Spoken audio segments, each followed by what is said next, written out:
로마서 15장 1절에서 6절까지의 말씀을 이제 봉독합니다. 하나님의 말씀을 경청하십시오. 믿음이 강한 우리는 마땅히 믿음이 약한 자의 약점을 담당하고 자기를 기쁘게 하지 아니할 것이라. 우리 각 사람이 이웃을 기쁘게 하되 선을 이루고 덕을 세우도록 할지니라. 그리스도께서도 자기를 기쁘게 하지 아니하셨나니 기록된 바 주를 비방하는 자들의 비방이 내게 미쳤나이다 함과 같으니라. 무엇이든지 전에 기록된 바는 우리의 교훈을 위하여 기록된 것이니 우리로 하여금 인내로 또는 성경의 위로로 소망을 가지게 함이니라. 이제 인내와 위로의 하나님이 너희로 그리스도 예수를 본받아 서로 뜻이 같게 하여 주사 한 마음과 한 입으로 하나님 곧 우리 주 예수 그리스도의 아버지께 영광을 돌리게 하려 하노라. 아멘. 이것은 살아계신 하나님의 말씀입니다. 할렐루야. 하나님의 축복이 저와 여러분에게 함께하기를 원합니다. 사랑합니다. 축복합니다. 성령 충만하십시오. 우리가 믿음 생활을 하다 보면요, 믿음이 자라게 되어 있죠.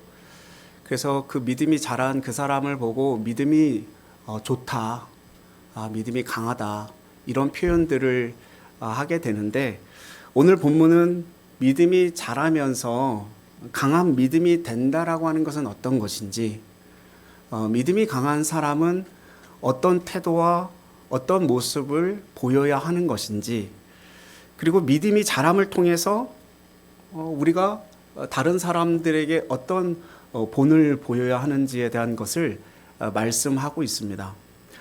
우리의 믿음은 다 다르지 않습니까?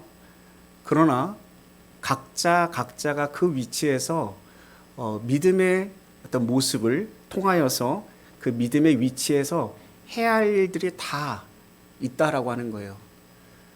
그래서 여기 계신 분들이 나는 믿음이 약하니까 오늘 말씀이랑 나는 상관이 없구나, 뭐 이렇게 생각하실 게 전혀 아닙니다. 우리의 믿음의 정도는 다 다름이 있지만 우리의 생각과는 다른 하나님의 어떤 말씀이 우리에게 다가올 거라고 생각이 됩니다. 그래서 오늘 본문에서 바울은 믿음이 강한 자들이 어떻게 해야 될 것인지에 대해서 조금 더 집중해서 말씀하고 있는 것 같습니다. 1절 말씀을 같이 한번 읽어보겠습니다. 1절입니다. 믿음이 강한 우리는 마땅히 믿음이 약한 자의 약점을 담당하고 자기를 기쁘게 하지 아니할 것이라. 아멘. 믿음이 강한 자가 믿음이 약한 자의 약점을 담당해야 된다는 거예요. 이거 너무나 당연한 거 아닙니까? 이 성경 말씀, 신앙 안에서, 교회 안에서뿐만 아니라 세상에서도 적용되는 원리 아니겠습니까? 조금 더 성숙한 사람이 조금 덜 성숙한 사람을 돌보아주는 것이 당연한 이치고 섭리잖아요. 연약한 자는요, 연약한 약점이 분명히 있습니다. 그러니까 믿음이 약한 사람들을 보면요, 참 잘 넘어지고 시험에도 잘 들고 상처도 잘 받습니다. 소위 이렇게 말할 수 있겠죠. 잘 삐져요. 잘 삐져요. 정말 잘 삐져요. 그것은 아직 믿음이 약한 단계에 있다라고 하는 말입니다. 어린아이들을 보면 우리가 잘 알 수 있지 않습니까? 태어나서 아이들이 걸음마를 배울 때 참 잘 넘어집니다. 옆에서 손을 잡아줘도 넘어져요. 돌뿌리도 아닌 것 같은데 걸려서 넘어져요. 근데 자라면서 그 돌을 건너가기도 하고 피해가기도 하고 돌아가기도 하는 법을 배우거든요. 그리고 온전한 성인이 되었을 때는 잘 넘어지지 않죠. 우리가 넘어지지 않는 부분은 성장했기 때문에 그런 거 아니겠어요? 음식도 마찬가지죠. 자라면 웬만한 음식을 다 소화해내지만 어린아이들은 아주 작은 것에도 탈이 날 수가 있어요. 그래서 그 탈이 날까봐 그 작은 것 때문에 먹는 것을 조심조심해서 먹어야 되는 게 그 어린아이들을 키우는 모습 아니겠습니까? 그래서 육체적 발달과 같이 영적으로도 누구나 그 영적 유아기를 거쳐야 한다라는 거죠. 교회 나오면요, 교회 나와서도 그러신 분들이 계세요. 내가 나이가 몇 살인데 지금 막 이러고 있느냐, 뭐 이렇게 말씀하시는 분이 계세요. 근데 교회에 오시면 나이랑은 상관없어요. 다 영적 유아가 되는 거예요. 내가 나이가 많으니까 내 신앙이 빨리 성장해야 된다? 그런 게 없어요. 성장이 그렇게 빨리 됩니까? 거쳐야죠. 그래야 건강하게 성장할 수 있지 않습니까? 건강한 몸을 이룰 수 있잖아요. 그래서 그 과정을 다 거쳐야 됩니다. 그래서 누구나 다 영적 유아를 출발하는 것이죠. 말씀을 들을 때 이런 현상이 정확하게 다 드러납니다. 히브리서 5장 12절로 14절 말씀해 보면 이렇게 이야기하고 있어요. 제가 읽어드릴게요. 때가 오래되었으므로 너희가 마땅히 선생이 되었을 터인데 너희가 다시 하나님의 말씀의 초보에 대하여 누구에게서 가르침을 받아야 할 처지이니 단단한 음식은 못 먹고 젖이나 먹어야 할 자가 되었도다. 이는 젖을 먹는 자마다 어린아이니 의의 말씀을 경험하지 못한 자요 단단한 음식은 장성한 자의 것이니 그들은 지각을 사용함으로 연단을 받아 선악을 분별하는 자들이니라. 아멘. 자, 때가 오래되어서 이제 선생으로 가르쳐야 될 입장에 있는 사람인데 여전히 가르침을 받아야 되는 입장에 서 있다는 거예요. 성장하지 못한 거죠. 아직도 말씀의 초보가 되어서 다른 사람의 가르침을 받아야 한 그런 처지에 놓여 있다라는 것. 이거 참 안타까운 일이죠. 그래서 오늘 말씀은요, 이런 연약한 자들에 대해서 강한 자들이 어떻게 해야 할 것인가를 말씀합니다. 강한 자들은 약한 자들의 약함을 담당하고 그들을 돌보아야 한다라는 거죠. 즉 다시 말하면 믿음이 강하다라는 말은요, 책임이고 사명이에요. 내가 믿음이 강하다라고 하는 것은 책임이고 사명이에요. 나는 이 정도면 되었다라고 하는 우월감에 빠져서 영적 성장을 멈추는 것이 그리고 끝나는 것이 아니라 내가 여기까지 올 수 있게 도와준 수많은 믿음의 선배들이 있었다라는 것을 깨달아 알고 이제 나도 누군가에게 그런 선배의 역할을 해야 한다는 거죠. 어른이 그렇지 않습니까? 어린아이는 가정 가운데 책임이 없어요. 그래서 뭐를 해도 괜찮잖아요. 근데 자라서 가정을 이루게 되면 책임이 주어지는 거 아닙니까? 부모가 되어지는 것이고 자녀를 양육해야 되고 아빠가 되고 엄마가 되고 이제 뭐 교회에 나온 지 얼마 되지 않는 분은 그런 책임이 없는 거잖아요. 그런 분에게 책임을 말할 수 있는 게 아니지 않습니까? 신앙의 초보 예수 그리스도를 처음 믿은 사람에게 사명을 이야기하고 책임을 이야기할 수 없는 거잖아요. 그런데 세월이 흐르면 어느 순간에 위치하면 그 책임을 져야 될 시간이 온다라는 거예요. 이게 신앙의 성장 아니겠습니까? 아이들이 유치원에 다닐 때는 참 좋아요. 뭐 숙제도 거의 없고요. 맨날 놀기만 하면 그냥 그러다가 조금만 잘해도 아이고 잘했다 잘했다 잘했다 다 받아줘요. 다 칭찬받고 인정받고. 그래서 뭐 유치원에서 그 반장도 하고 뭐 이래서 아주 좋다 그럽니다. 근데 일정한 시간이 지나면 그것을 뛰어넘고 성장해야 되는 거잖아요. 초등학교도 들어가야 되고 중학교도 가야 되고 고등학교도 가야 되고 대학교도 가야 되고 취직도 해야 되고 결혼도 해야 되고. 그런데 그 유치원이 나는 여기가 좋으니까 거기서 반장을 10년이고 20년이고 계속하면 그 이상한 거잖아요. 그걸 두고 여기 계신 분들이 저건 참 아주 유익하다 그렇게 말씀하실 분이 한 분도 안 계시단 말이에요. 신앙도 마찬가지입니다. 늘 도움을 받는 위치에만 있을 수 없어요. 영적 세계가 똑같다라는 거예요. 우리가 훈련을 받아야 할 때가 있고 은혜를 받고 영적으로 자라가야 할 때가 있고 영적으로 자라서 누군가에게 섬기는 그런 삶을 살아가야 할 때가 우리에게는 있다라고 하는 것입니다. 그 노력을 멈추어 버리면요 그냥 세월만 지나가는 거예요. 여러분의 신앙의 삶을 한번 잘 생각해 보세요. 나는 신앙생활을 한 30년 했어. 난 20년 했어. 한 10년 했어. 한 40년 했어. 우리의 신앙의 성장이 어느 정도였습니까? 어떤 분은 그 섬겨야 될 입장에 그 위치에 서 있음에도 불구하고 누군가를 돌보고 살피고 섬기는 게 아니고 자꾸 자기만 돌봐달라고 이야기합니다. 자기만 돌봐달라고 얘기해요. 계속 가르침만 받는 영적 유아기가 계속 거기에만 있다면 그것이 나중에는 부끄러움이 될 수밖에 없어요. 제가 부교육자로 섬기면서 신방 가면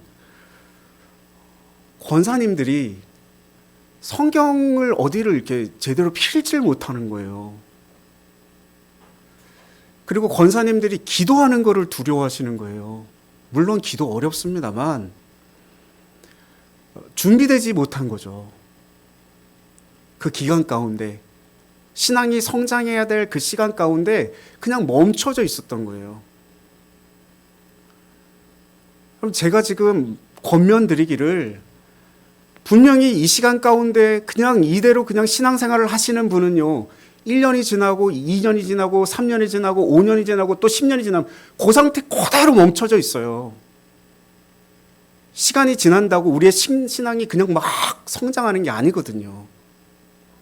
훈련 받아야 될 때 훈련 받아야 되고, 하나님의 말씀을 내가 들어야 될 때 들어야 되고, 내가 섬겨야 될 때 섬겨야 되는데 그렇지 못한 거예요. 그러니까 나중에는요, 부끄러움이 되는 거죠. 그것이. 왜요? 사람들이 볼 때 나는 벌써 안수집사가 돼야 되고 권사가 돼야 되고 장로가 돼야 될 위치에 있다라고 이렇게 생각을 하는데, 내가 볼 때 나는 아무것도 가진 게 없는 거예요. 성경도 잘 모르겠고. 그래서 출애굽기 찾으라 그러는데 계시록 말씀 찾고 있고, 그렇게 되는 거지 않습니까? 우리는요, 각자 하나님 앞에 서 있는 거예요. 개인적으로 영적 성장을 위해서 목표를 세우고 계속 달려가야 됩니다. 여러분, 성장하기 위해서, 성숙해지기 위해서 애쓰시길 바랍니다. 교회에서 여러 가지 프로그램을 제공할 수도 있겠지만 제공하지 않더라도 영적 성장의 그 문제는 개인의 몫이에요. 내가 애쓰고 수고해야 될 문제입니다.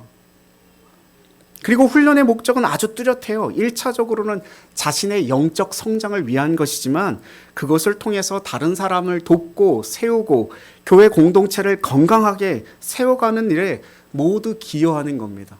그래서 교회의 덕을 위하여, 교회의 덕을 위하여 그렇게 계속해서 말씀하고 있는 거죠. 그래서 교회에서 믿음이 강한 자, 그러니까 믿음이 건강한 자, 제가 다르게 말하면 하나님 앞에 홀로 선 사람들, 그 사람들이 많이 포진되어져 있을수록 그 교회는 더 건강한 교회가 될 수 있습니다. 그게 얼마나 행복한 일입니까? 그러면 믿음이 강한 자들이 어떻게 도와줄 수 있을까? 제가 3가지로 생각해 봤는데, 첫 번째는 수용하는 것입니다. 받아주는 것. 약한 자의 약점을 끌어안아주는 것이 필요해요. 성장은 하루아침에 일어나지 않습니다. 믿음이 연약할 때는 넘어지고 깨어지고 시험에 들고 때로는 부끄러운 줄도 모르고 실수하고 말도 안 되는 것을 우기고 고집을 피우고 미성숙한 모습을 보일 때가 얼마나 많은지 몰라요. 그때 옆에서 가르쳐 줘도요, 깨닫지 못합니다. 듣질 않아요. 그때 얘기하면요, 자기가 옳다 그래요. 내가 다 알고 있어요. 알고 있는데 내가 행함이 안 되는 거예요. 알고 있는데 행함이 안 되는 거 모르는 거 아닙니까?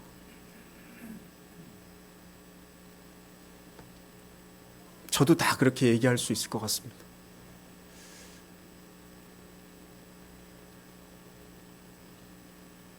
언제 깨닫느냐? 때가 될 때. 때가 되면 깨달아지는 그 시간이 옵니다.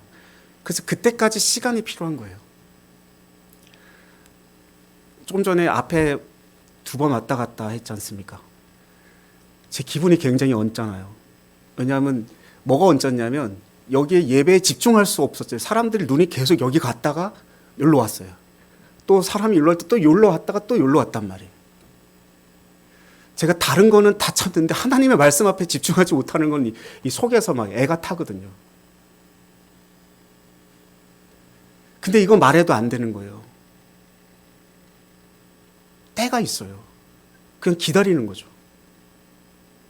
물론 가르치긴 합니다만 그것이 가르친다고 그렇게 바뀌어지는 게 아니더라고요.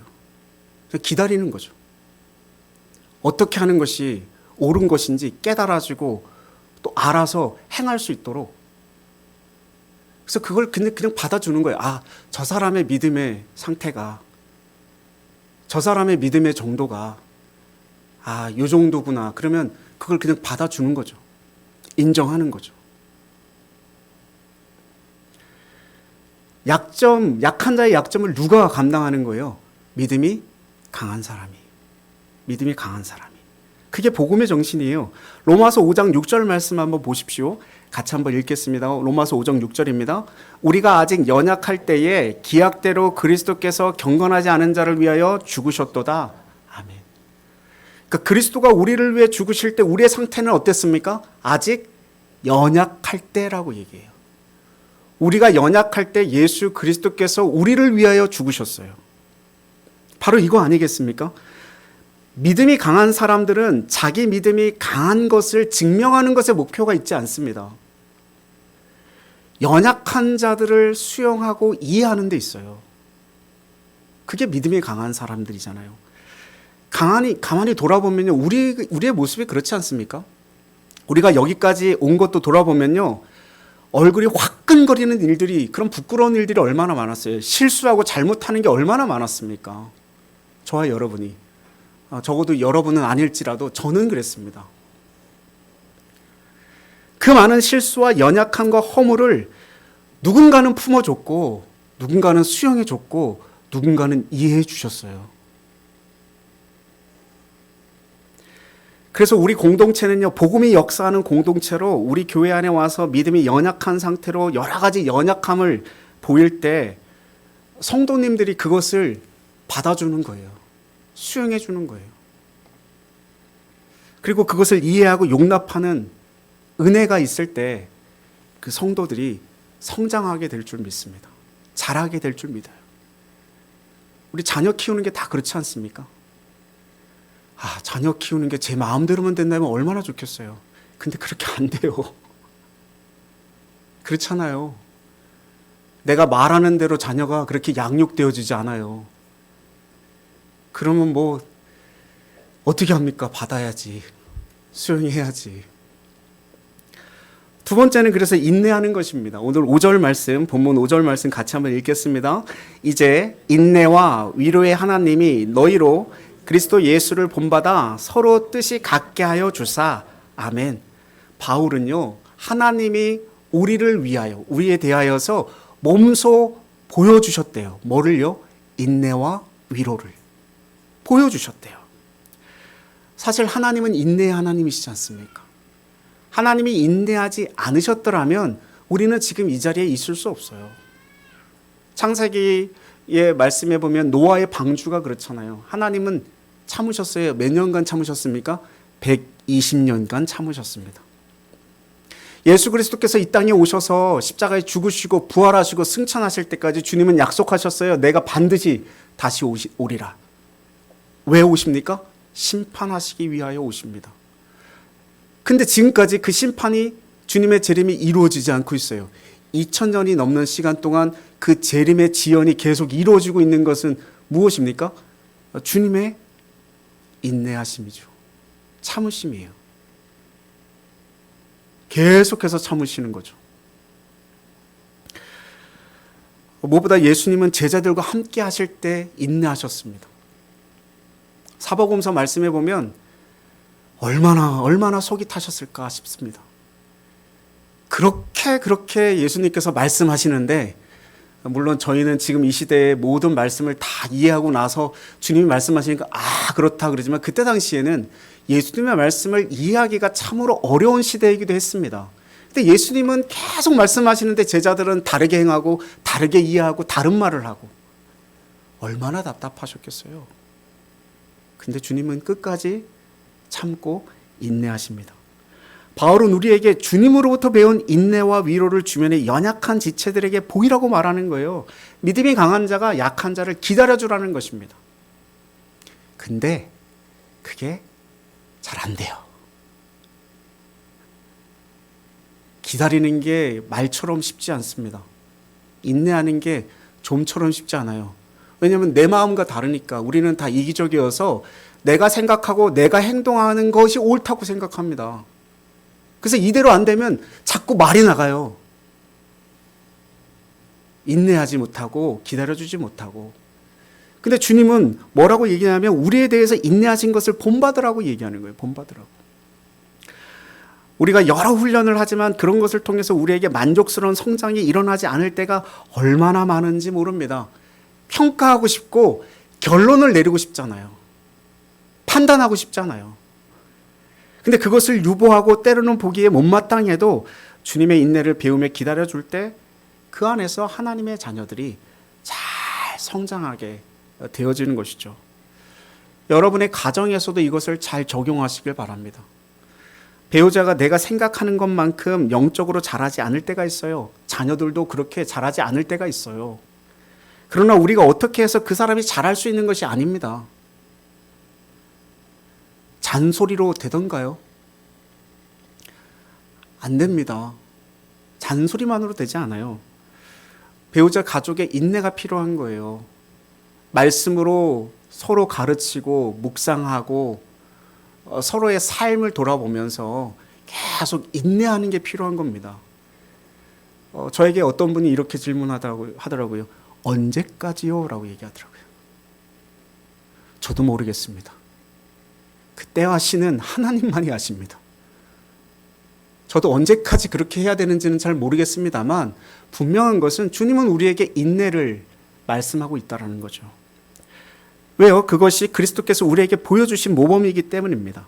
그 기다림이 하나님의 역사를 기대하는 시간이고 반드시 기다리는 자에게 하나님이 온전케 되는 은혜를 허락하여 주실 줄 믿습니다. 세 번째는 그래서 격려예요.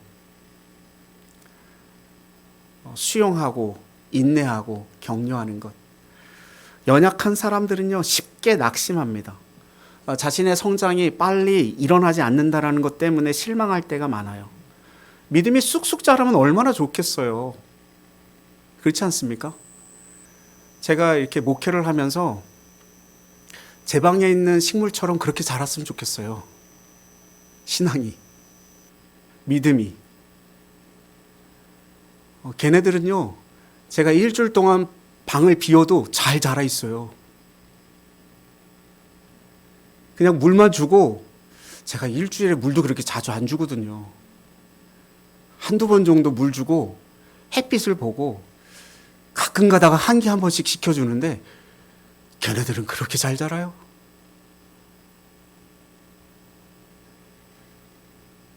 믿음의 사람들이 그렇게 성장했으면 좋겠어요.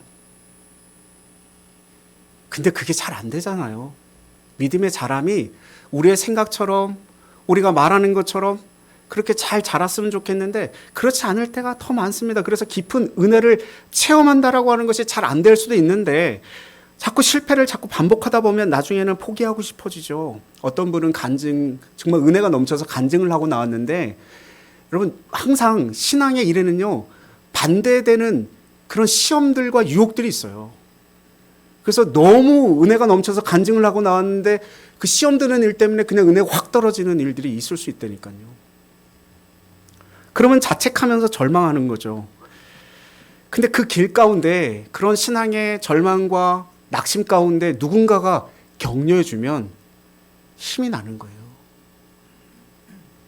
근데 우리는 반대로 할 때가 많잖아요. 실수하고 넘어질 때 오히려 낙심하게 만들지 않습니까? 어떻게 아직도 그 모양이냐고.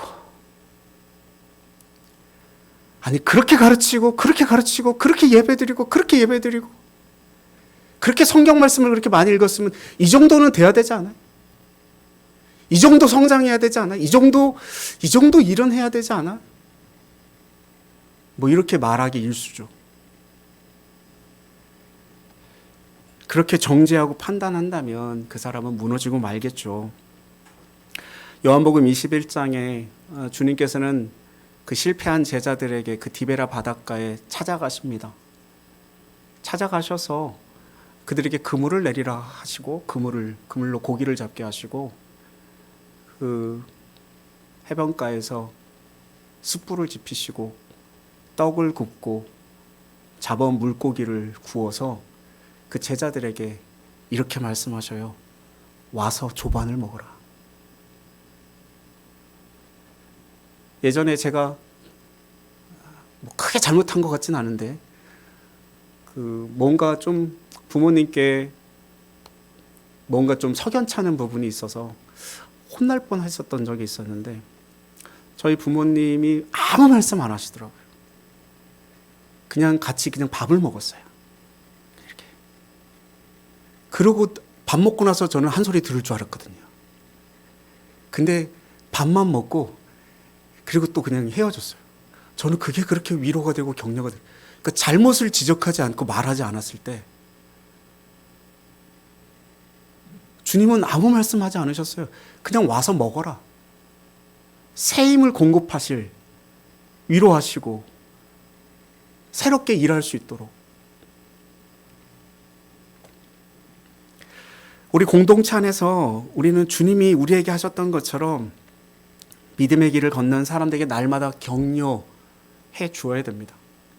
실패하고 넘어져도 시험에 들고 상처에 빠져도 다시 하나님께서 일으켜 세워주시는 그 소망 안으로 계속 이끌어주는 거죠. 여러분 주변을 돌아보시면 아직도 격려받아야 될 대상들이 얼마나 많은지 몰라요. 우리 옆에 사람에게 인사 한번 했으면 좋겠습니다. 힘내십시오.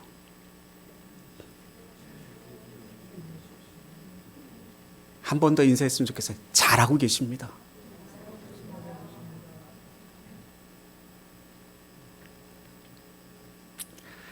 이 일이 믿음이 강한 자들이 해야 할 역할이라고 말합니다.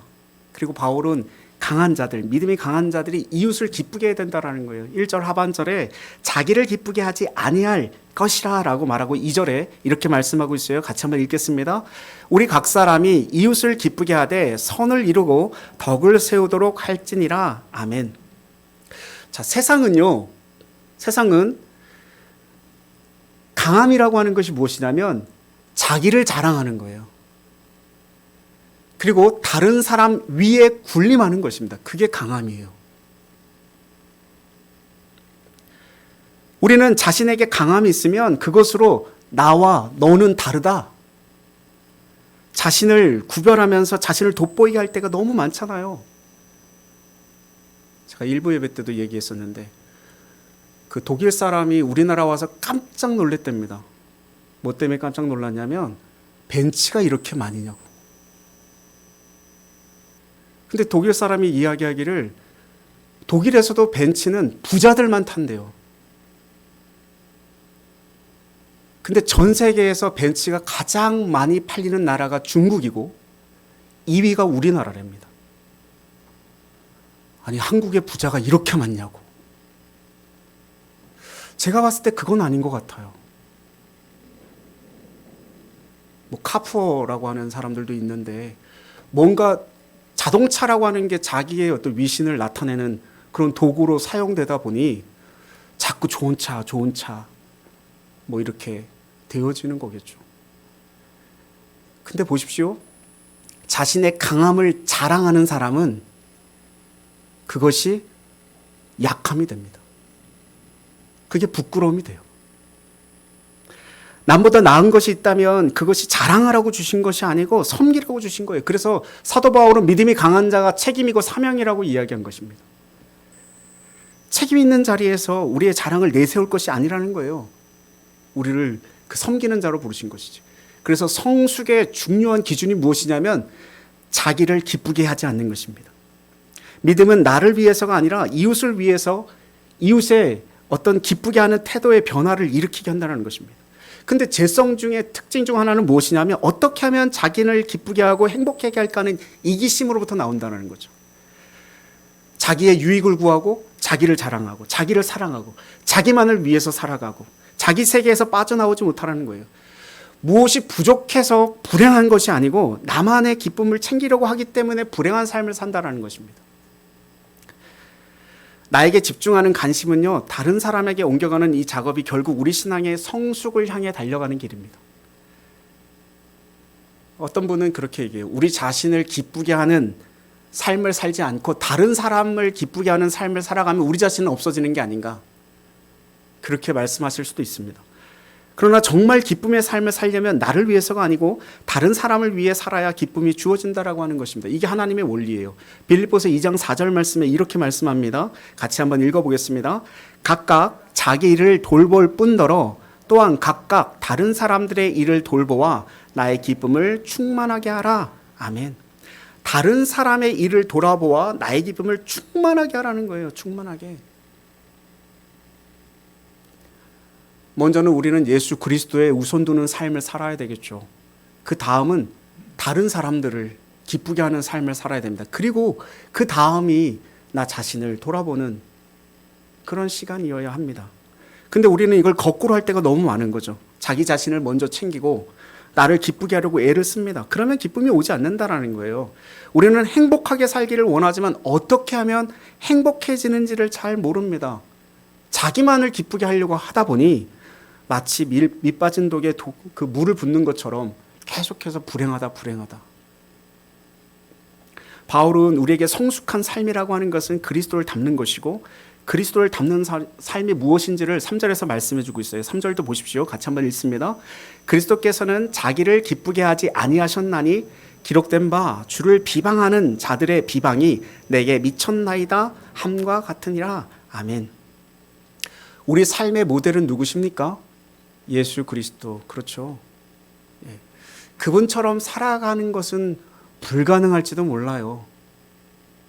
참 어려운 일이겠죠. 근데 그분의 모델링 할 필요는 있는 거죠, 우리에게. 그분은 자기 자신을 위해서 사신 적이 단 한순간도 없습니다. 십자가에서 보여준 메시지가 무엇입니까? 자기 자신을 위해서 죽으신 것이 아니고 우리를 위하여, 연약한 너희를 위하여 대신하여 죽으신 것이잖아요. 그래서 십자가가 우리 신앙의 하나의 목표라고 한다면 우리 삶의 궁극적인 목적은 나를 위해 살아가는 것이 아니고 내가 죽어 다른 사람을 살리는 일입니다. 세상의 방식은 내가 살기 위해서 다른 사람들을 죽이는 거예요. 다른 사람들을 이용하고 도구화하는 것입니다.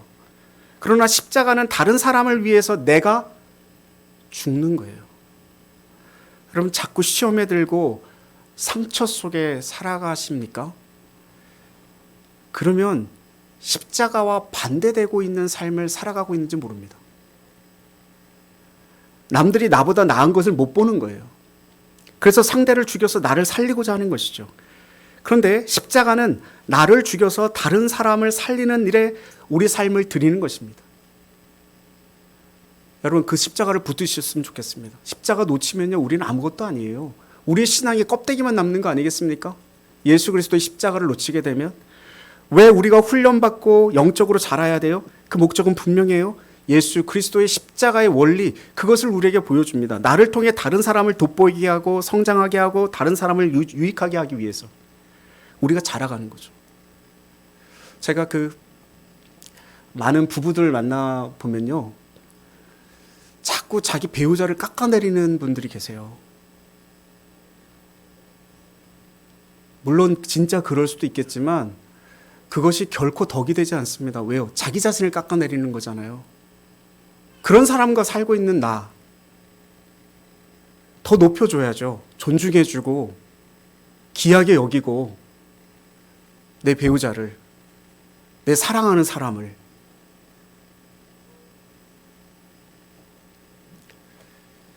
그게 곧 자기 자신을 세우는 거 아니겠습니까?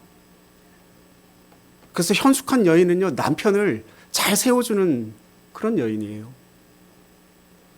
하나님은요 우리가 영적으로 자라게 우리를 불러주셨어요.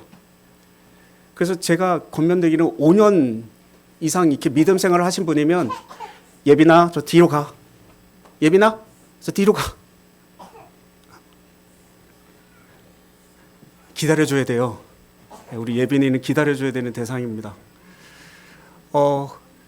그 5년 이상 믿음 생활을 하신 분이면 1년, 2년 되신 분들을 돌보셔야 돼요.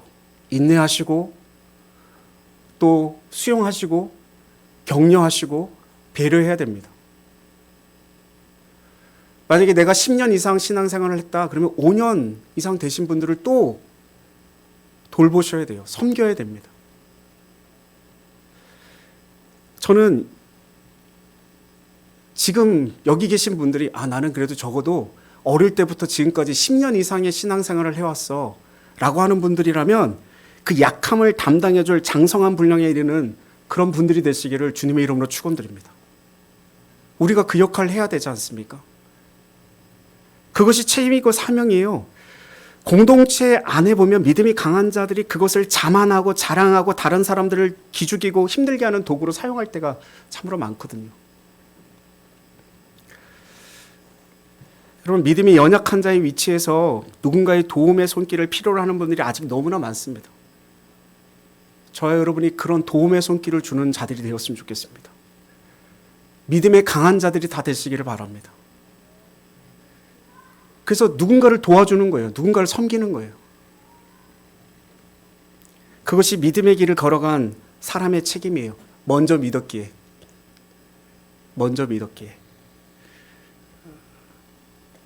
나에게 주신 그 하나님의 은혜를 나만을 위하여 살아가지 않고 공동체의 덕을 세우고 연약한 자들의 필요에 다가가는 은혜가 저와 여러분에게 있기를 주님의 이름으로 축원드립니다.